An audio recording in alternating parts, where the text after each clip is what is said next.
Timun Mas. Pada zaman dahulu kala, hiduplah seorang perempuan tua bernama Mbok Serintil. Dia hidup sebatang kara, tidak punya keluarga.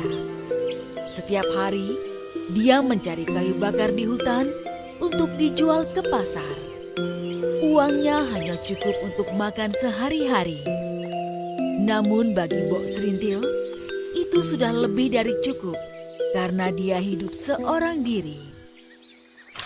Mbok Serintil sering kelelahan karena umurnya yang sudah tua. Siang itu, Mbok Serintil melepas lelah di sebuah batu besar di tengah hutan sambil melamun. Dia menghayal seandainya dia punya seorang anak, tentulah pekerjaannya lebih ringan karena ada yang membantu. Tapi suami saja tidak punya. Bagaimana dia bisa punya anak? Andaikan aku punya anak. Saat Mbok Serintil asik melamun, tiba-tiba raksasa jelek dan bau muncul di hadapannya. Mbok Serintil ketakutan, sampai-sampai dia tidak bisa berdiri. Seluruh tubuhnya bergetar. Dia berpikir jika ajalnya akan segera tiba.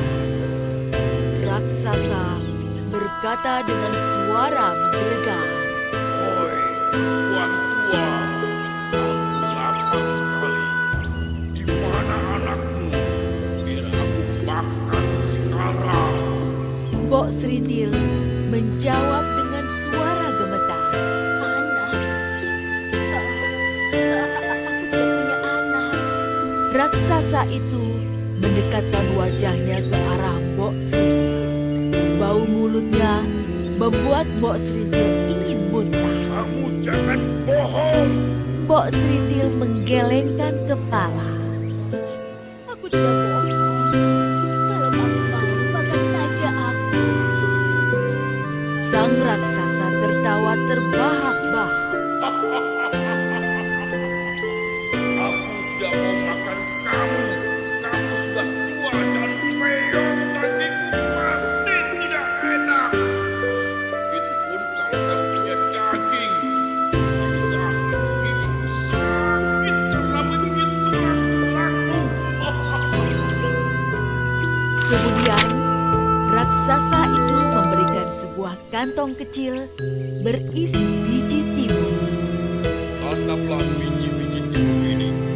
Mereka akan tumbuh dan berbuah. Salah satu buahnya akan berwarna emas. Jika sudah pasang, petiklah. Di dalam timun itu akan muncul seorang bayi.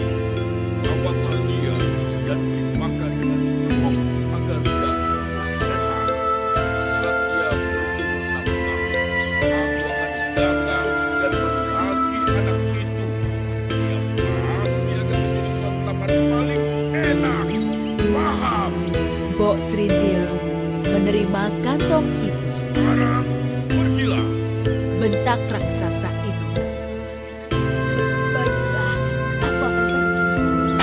Suaranya yang keras membuat Mbok Serintil lari terbunuh diri. Sesampainya di rumah, Mbok Serintil melaksanakan perintah raksasa. Dia menanam semua biji timun itu di tegalan miliknya yang kecil. Setiap hari, dia menyiram dan merawat kebun timunnya. Seiring waktu, tanamannya tambah subur dan mulai berbuah. Benar apa yang dikatakan raksasa. Salah satu buah dari tanamannya berwarna emas. Mbok Serintil memberi perhatian khusus kepada timun emas itu. Timun-timun itu semakin hari semakin masak. Timun emas itu pun juga tumbuh besar. Sudah waktunya membelah timun itu. Mbok Serintil akhirnya memetik timun emas itu dan membelahnya dengan hati-hati. Betapa terkejutnya dia karena mendapati seorang bayi perempuan menangis di sana. Wah, seorang bayi perempuan yang cantik. Mbok Serintil senang sekali dan mendekap bayi itu. Dia menamai bayi itu Timun Mas. Timun Mas tumbuh menjadi anak yang sehat, cekatan, dan terampil. Mbok Serintil tidak henti-hentinya bersyukur karena mempunyai anak berbakti seperti Timun Mas. Sini, Mbok, aku bantu. Iya, Timun Mas sayang. Namun, jika dia teringat dengan janjinya dengan raksasa jahat itu, ia menjadi sedih karena sebentar lagi usia Timun Mas hampir 6 tahun. Kekhawatiran Mbok Serintil terbukti. Raksasa datang untuk menagih janji. Untung, saat raksasa datang, Timun Mas sedang pergi ke pasar menjual timun-timun hasil kebun. Pada anakku nenek tua, aku sudah tidak sabar ingin memakannya.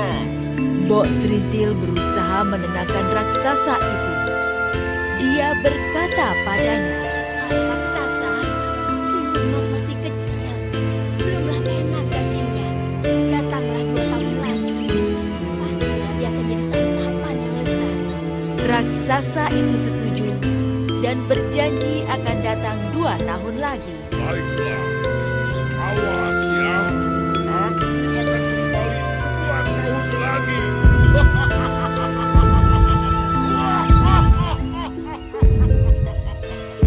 Mbok Serintil terus memikirkan nasib anaknya. Akhirnya, suatu malam dia bermimpi. Dalam mimpinya, ada seorang pertapa yang menyuruh Timun Mas pergi ke atas gunung. Suruhlah Timun Mas menemui saya. Baiklah, akan aku sampaikan kepada anakku Timun Mas. Mbok Serintil mengikuti pesan dalam mimpinya. Dia menceritakan semua pada Timun Mas tentang janjinya dengan raksasa. Mbok Serintil menyuruh Timun Mas pergi ke tempat pertapa itu berada. Timun Mas anakku, hati-hati ya sayang. Terima kasih Timun Mas, pamit dulu ya. Timun Mas yang patuh segera menuruti perintah ibunya. Dia menemukan rumah pertapa itu dan menceritakan semua kepadanya. Sang pertapa lalu memberinya 4 kantong yang hanya boleh dibuka jika Timun Mas dalam keadaan bahaya. Timun Mas, ini kakek bawakan 4 kantong benda untuk menyelamatkanmu dari raksasa jahat itu. Terima kasih Kek. Timun Mas pamit pulang dulu ya. Timun Mas pulang ke rumahnya. Namun, saat sampai di rumah, alangkah terkejutnya karena sang raksasa sudah menunggu. Mbok Serintil segera berteriak.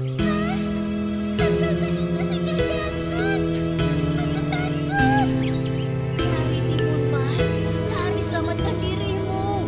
Timun Mas segera berlari. Sang raksasa menjadi marah dan mengejarnya. Timun Mas teringat pesan sang pertapa. Aku buka kantong yang pertama sekarang. Dia membuka kantong pertama yang ternyata isinya adalah biji timun. Gadis cilik itu menebarkan biji itu dan dalam sekejap muncullah kebun timun yang luas dan berbuah ranum. Perhatian raksasa segera teralih. Dia memakan timun yang segar dan ranum itu sampai lupa kepada Timun Mas. Namun saat timun habis, raksasa itu teringat akan Timun Mas dan mengejarnya kembali. Jangan lari, gadis kecil. Jangan lari. Sang raksasa semakin dekat. Timun Mas menyebarkan isikan buah yang ternyata berisi jarum.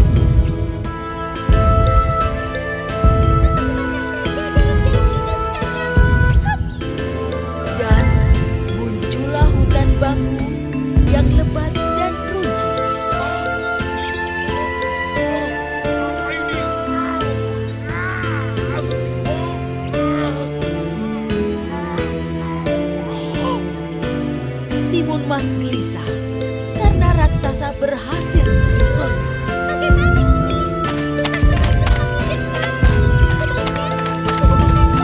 Timun Mas menyebarkan isi kantong ketiga yang berisi garam. Dalam sekejap, muncullah lautan luas. Sang raksasa berusaha berenang dengan cepat. Kaki-kakinya yang terkena bambu terasa perih.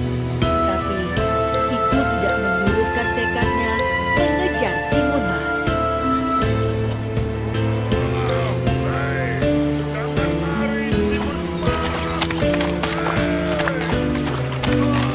Hanya tinggal satu kantong terakhir, dan sang raksasa baru saja keluar dari laut.